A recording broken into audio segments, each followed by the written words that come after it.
네, 윤석열 검찰총장에 대한 징계위원회 2차 회의가 이제 잠시 뒤에 시작이 됩니다. 네, 윤 총장은 오늘 징계위에 불출석한다고 밝혔는데요. 법무부에 나가 있는 취재 기자 연결합니다. 박소주 기자, 징계위가 잠시 후에 열린다고요?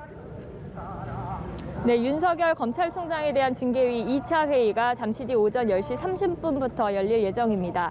지난 10일 1차 회의에서 위원 구성과 증인 채택 등 절차와 관련된 논의가 주로 이뤄졌다면 오늘은 증인 신문으로 징계 사유를 본격적으로 다툴 예정입니다.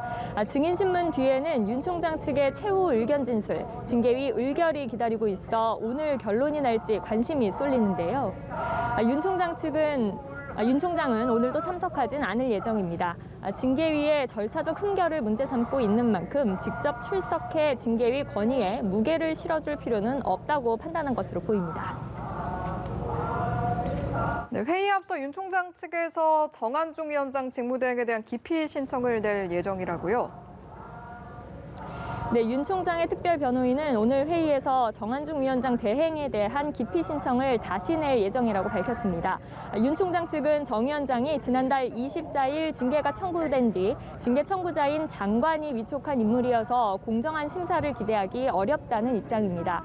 또 징계 사유 중 하나인 정치적 중립성과 관련해 윤 총장의 정치 참여를 가정해 검찰청법 취지에 어긋난다고 발언하는 등 예단을 드러냈다는 점과 법무부의 피감독기관인 정부 법무공단의 이사란 점도 이유로 들었습니다. 윤 총장 측은 이와 함께 신성식 대검찰청 반부패 강력부장에 대해서도 기피 신청을 낼 것으로 알려졌습니다.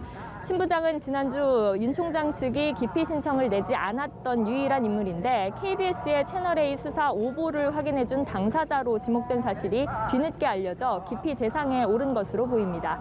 정 위원장과 신 부장에 대한 기피 신청을 내면 위원회는 회의 초반 이를 먼저 논의할 걸로 보입니다. 윤 총장 측은 정 위원장과 과거 법무부 검찰과거사위원회에서 함께 활동했다는 이유로 지난 1차 회의에서 공통으로 기피 신청을 냈던 이용구 차관에 대해선 기피 신청을 내지 않기로 했습니다. 네, 오늘 채택된 증인이 여러 명인데 다 오는지도 궁금합니다.